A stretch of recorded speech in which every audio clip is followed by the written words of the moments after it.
지금 이스라엘이 아시아에 도달하기 위해 수많은 톤의 모래를 파내고 있다고 말하면 이 문제를 잘 아는 사람들은 대개 미간을 찌푸리며 이야기를 다른 방향으로 돌리려 합니다. 그들은 그게 환상의 벤구리온 운하를 말하는 거라고 생각하는 것이죠. 분명 홍해와 지중해를 잇는 총 연장 약 250에서 260kg의 운하를 파낸다는 구상은 좋게 말해도 비현실적으로 보입니다. 수에즈 운하와 경쟁할 수도 있는 이 운하의 건설 비용은 현재 기준으로 약 1,000억 달러에 이를 것으로 추산되고 있습니다. 게다가 그 천문학적인 비용에 더해 이런 운하를 건설하려면 매우 복잡한 지정학적 과제와 환경 문제까지 해결해야 하죠. 여러분 안녕하세요. 이런 이유들 때문에 이번 주제를 분명하게 짚고 넘어가고자 합니다. 오늘은 이스라엘이 어떻게 지중해 해저를 파내려 가고 있는지, 또 왜 그것이 아시아로부터의 해상 항로를 여는 일로 이어지는지에 대한 이야기죠. 다만 여기서 사용한 표현에는 혼동의 여지, 아니 더 정확히 말하면 과장이 섞여 있습니다. 왜냐하면 아시아가 시작되는 곳은 이스라엘 국경에서 문자 그대로 바로 동쪽이고 그곳에 도달하기 위해 해저를 팔 필요는 전혀 없기 때문입니다. 헷갈리셨나요? 토픽에 오신 것을 환영합니다. 그럼 늘 그렇듯 차근차근 순서대로 설명해 드리겠습니다.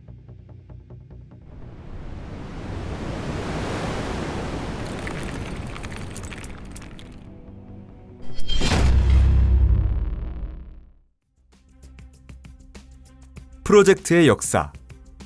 여기서 다시 이야기를 홍해로 돌려야 합니다. 보다 정확히 말하면 홍해에 위치한 이스라엘 최남단 항구 에일라트 항구를 짚고 넘어가야 합니다. 이 항구는 아시아에서 오는 화물을 받아들이기에 지리적으로 매우 유리한 위치에 있습니다. 안타깝게도 이 항구는 현대 컨테이너 운송에 필요한 조건을 전혀 갖추지 못하고 있습니다. 현재 화물의 대부분은 컨테이너 선으로 운송되고 있으며 이런 선박에는 크게 세 가지 유형이 있습니다. 파나막스급 선박, 최대 5,000개의 20피트 컨테이너 TEU를 운송할 수 있으며 흘수는 12.5m입니다. 포스트 파나막스급 선박, 최대 14,000개의 컨테이너를 운송할 수 있으며 흘수는 최대 15.2m입니다. 초대형 컨테이너선 ULCV 18,000에서 24,000개의 대형 컨테이너를 운송할 수 있으며 흘수는 16에서 17m입니다. 에일라트 항구의 부두 인근 수심은 최대 10에서 11m에 불과하기 때문에 파나막스급 선박조차도 받아들일 수 없습니다. 이를 해결하려면 항만 수역의 해저를 더 깊이 파내려야 합니다. 그러나 그렇게 할 경우 현재로서는 해결이 불가능한 문제가 몇 가지 존재하죠. 첫 번째는 아카바만의 산호초가 해저 준설 작업을 가로막는다는 점입니다. 산호 자체는 그렇게 단단한 물질이 아니기 때문에 산호초를 제거하는 것이 불가능하다는 뜻은 아닙니다. 현대 기술을 고려하면 그리 어려운 작업도 아닐 거예요.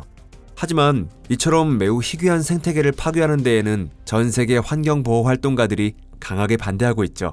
왜냐하면 아카바만의 산호는 세계에서 가장 북쪽에 서식하는 산호 중 하나이며 생물 다양성 측면에서도 대체 불가능한 존재이기 때문입니다. 두 번째 문제는 에일라트 항구 주변 해안 지역이 이스라엘뿐만 아니라 여러 나라에서 많은 관광객이 찾는 인기 있는 휴양지라는 점입니다. 당연히 현지 관광산업 입장에서는 항구 확장 공사가 받아들일 수 없는 선택이죠. 호텔 창문이나 해변의 데크 체어에서 고요하고 푸른 바다를 바라보는 대신 준설선이 작업하는 모습을 보고 싶어하는 관광객은 없을 것입니다. 그리고 세 번째는 에일라트 항구와 지중해 연안의 이스라엘 주요 도시 사이에 물 한 방울 없는 사막이 펼쳐져 있으며 그곳에는 철도조차 놓여있지 않다는 점입니다. 만약 그곳에 철도를 건설한다면 막대한 비용이 들고 거대한 컨테이너를 운송하더라도 거의 수익을 내기 어려울 것입니다. 그래서 총 연장 250km에 이르는 운하를 건설하자는 구상이 등장하게 된 것이죠. 물론 현실적인 시각을 가진 사람들은 이 아이디어를 곧바로 기각했지만 어쩌면 미래에는 다시 검토될 가능성도 전혀 없다고는 할 수 없습니다. 하지만 또 다른 운하 건설안이 있으며 이쪽은 겉보기에는 그리 비현실적으로 보이지 않습니다. 그것은 에일라트 항구에서 북쪽으로 4에서 5km 떨어진 곳에 새로운 항구를 건설하자는 구상이죠. 그러나 이를 위해서도 결국 총 연장 5km의 운하를 파야 합니다. 게다가 관광지인 해안에서 이 항구로 이동하는 데 비행기를 이용할 수는 없습니다. 결국 또다시 철도 건설 문제에 부딪히게 되는 것이죠. 이러한 이유로 에일라트 항구를 아시아에서 오는 화물의 주요 환적 거점으로 활용하는 계획은 현재로서는 보류되었는데요. 대신 지금 가장 유력한 방안으로 떠오른 것은 지중해 연안에 위치한 하이파 항과 아슈도드 항을 현대화하는 프로젝트입니다. 이 두 항구는 수세기 동안 사람들이 이용해왔으며 그 기원은 성서시대까지 거슬러 올라가는데요. 게다가 현대화가 시작되기 전부터 이미 상당히 현대적인 인프라를 갖추고 있었습니다. 물론 20세기에 이 두 항구에서 여러 차례 재건 공사가 이루어졌을 당시에는 컨테이너선의 수 자체도 지금보다 훨씬 적었고 선박의 규모 역시 오늘날의 초대형 선박에 비하면 훨씬 작았습니다. 지난 세기에는 항만 수역의 수심이 12에서 13m 정도면 충분했지만 현재는 앞서 말씀드린 것처럼 포스트 파나막스급처럼 초대형 선박까지는 아니더라도 그에 준하는 대형 컨테이너선이라면 부두 인근 수심이 15에서 16m 이상은 되어야 하죠. 그 결과 이스라엘의 주요 항구들조차 현대 해상 운송에 적합하지 않게 되었고 이스라엘은 유럽과 아시아를 잇는 주요 해상 물류 루트에서 뒤처질 위기에 놓이게 되었습니다. 지중해 준설 작업. 이스라엘이 뒤처지지 않기 위해서는 항만을 신속히 정비하여 현대 화물 운송의 요구 조건을 충족시킬 필요가 있었습니다. 항만 현대화에서 가장 중요한 요소는 지중해 연안 해저를 더 깊이 파내리는 일이었는데요. 하이파 항의 경우 가장 대규모 공사는 베이포트 하미프라츠 터미널 현대화 프로젝트의 일환으로 진행되었습니다. 베이포트 수역의 준설 공사에서는 약 1,550만 세제곱미터의 토사가 제거되었는데요. 이것이 수백만 톤의 모래가 아무 의미 없이 파내졌다는 소문의 근원이 된 것입니다. 실제로는 이 정도 규모의 토사 굴착은 아이가 모래밭에서 구멍을 파는 것처럼 단순한 일이 아니라 극도로 정밀한 토목공사였습니다. 이 작업 덕분에 항로와 항만 수역의 깊이는 16에서 17m까지 확장되었죠. 이러한 공사 결과 초대형 컨테이너선이 항행할 수 있는 새로운 항로가 완성되었습니다. 미리 언급해두자면 현재 베이포트 터미널에는 컨테이너선의 톤수나 크기에 대한 제한이 전혀 없습니다. 특히 주목할 점은 해저에서 퍼올린 모래의 거의 전부가 새로운 인공섬 건설에 사용되었다는 사실이죠. 이는 해안 영토가 매우 제한적인 이스라엘에게 특히 중요한 의미를 갖습니다. 즉, 컨테이너 하역과 보관 공간을 위한 매립지 조성에 사용된 1,050만 세제곱미터의 모래는 모두 이스라엘의 영토 확장에 활용되었다고 볼 수도 있습니다. 물론 이것은 농담인데요. 왜냐하면 국제해양법에 따르면 이러한 연안 해역은 원래부터 이스라엘에 속하며 저조선으로부터 12해리, 약 22.2km 범위 내의 영해 일부이기 때문입니다. 이스라엘이 아시아 아래까지 터널을 팠다거나 영토를 확장하고 있다는 터무니없는 이야기를 믿는 사람들에게 이 사실을 다시 한번 분명히 전해둘게요. 해저 준설과 컨테이너 수용을 위한 섬 매립 작업 외에도 이 프로젝트에는 주요 방파제 건설, 보다 정확히는 그 연장 공사도 포함되어 있었습니다. 이로 인해 방파제의 총 길이는 882m 더 늘어났죠. 또한 항만 전체를 둘러싸는 길이 2100m 이상의 방파제가 설치되었고 800m 이상의 부두도 추가로 건설되었습니다. 하이파 항의 현대화 공사는 2015년에 시작되었으며 2021년에는 베이포트에 처음으로 초대형 컨테이너선 ULCV가 입항했습니다. 수심이 17.3m 이상으로 확보된 항만에는 초대형 선박이 무리 없이 들어올 수 있었는데요.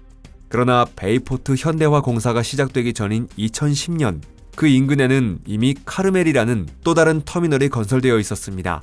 이곳에서도 준설 작업이 이루어졌지만 규모는 다소 작았고 총 약 250만 세제곱미터의 토사가 제거되어 해저는 15.5m까지 깊어졌습니다. 이렇게 퍼올린 토사는 모두 총 면적 22만 5천 제곱미터에 이르는 인공섬 건설에 사용되었죠. 이 공사에서 시험적으로 적용된 기술은 이후 베이포트 부두 건설에 그대로 활용되었습니다. 이 공법의 특징으로는 다층 구조의 매립지 다짐, 배수 시스템, 그리고 석재 방파제가 있습니다. 이 공사를 통해 총 700m의 주요 부두와 250m의 보조 부두가 건설되었죠. 또한 최신 대형 크레인과 전동 스태커를 활용한 하역 방식도 도입되었습니다. 그리고 물론 아슈도드에 위치한 하다롬 항에 대해서도 빼놓을 수 없죠. 이곳에서는 하이파보다 다소 작은 규모의 공사가 진행되었습니다. 다만 약 600만 세제곱미터의 모래가 사용된 공사를 소규모라고 보기는 어려울지도 몰라요. 이 정도 양의 모래는 깊은 흘수를 가진 컨테이너선에 대응 가능한 새로운 터미널 구역의 보수와 건설을 위해 사용되었습니다. 이 모래는 모두 해저에서 채취된 것으로 2017년부터 2019년까지 새로운 부두 건설에 활용되었습니다. 그 결과 남부 터미널에서 사용 가능한 부두 길이는 약 800m에 이르게 되었죠. 왜 이것이 이스라엘에 중요한가? 그것은 아시아에서 유럽으로 향하는 해상 컨테이너 운송이 전 세계 무역과 두 지역 경제 모두에 매우 중요한 역할을 하기 때문입니다. 아시아와 유럽을 잇는 항로는 국제 물류에서 가장 많은 물동량을 자랑하는 대표적인 항로 중 하나인데요. 전문가들의 추정에 따르면 전 세계 컨테이너선의 약 4분의 1이 이 항로를 이용하고 있습니다. 2024년부터 2025년까지 이 항로의 연간 물동량은 2,400만 TEU, 즉 20피트 컨테이너 환산 물량을 넘어섰습니다. 하지만 왜 주로 언급되는 것이 아시아에서 유럽으로 향하는 화물 운송이며 양방향 운송이 아닌가 하는 의문이 생깁니다. 이는 현재 주요 생산 능력이 아시아에 집중되어 있고 소비 수요의 중심이 유럽에 있다는 사실이 이러한 물류 흐름에 그대로 반영되어 있기 때문이죠. 이 아시아에서 유럽으로 향하는 항로에서는 주로 전자제품과 기계류, 소비재, 의류, 가구, 액세서리, 공업제품, 자동차 등이 운송됩니다. 수에즈 운하를 통과한 컨테이너선은 지중해로 진입하여 그 대부분은 유럽을 비롯한 지중해 연안의 항구로 향합니다. 화물은 주로 중국, 한국, 일본, 동남아시아 국가들, 인도에서 출발하죠. 따라서 초대형 컨테이너선을 수용할 수 있는 항만이 가진 경제적 이점을 제대로 활용하지 않는 것은 매우 아쉬운 일입니다. 세계 무역에서 주요 환적 거점 가운데 어떤 항만이 유리해지는지는 물류의 기본 원리에 의해 결정되죠. 현재 아시아의 컨테이너선이 제3국에서 환적하지 않고 곧바로 하이파항과 아슈도드 항에 입항할 수 있다는 점은 이스라엘에 매우 유리하게 작용합니다. 이 두 항구의 현대화를 통해 이스라엘은 사실상 유라시아 무역 네트워크에 완전히 편입되었죠. 여기서 강조해야 할 점은 초대형 컨테이너선을 자국 항만에서 직접 수용함으로써 이스라엘이 어떤 분쟁도 일으키지 않고 지중해 연안 여러 국가와의 경쟁에서 사실상 승리했다는 것입니다. 그 가운데서도 특히 영향을 받는 나라는 이집트인데요. 이스라엘에 수심이 깊은 항만이 생긴다는 것은 이집트에 눈에 보이는 직접적인 손실을 주지는 않더라도 수에즈 운하를 통한 운송의 우위는 크게 약화될 수밖에 없죠. 이렇게 새로운 항만 덕분에 이스라엘은 다른 나라에 의존하지 않고도 화물 환적을 수행할 수 있게 되었습니다. 과거에는 이스라엘로 향하는 화물이 터키, 이집트의 포트사이드, 그리스의 피레우스에서 하역된 뒤 소형 피더선으로 운송되었지만 이제는 이스라엘 자체가 환적 허브가 된 것이죠.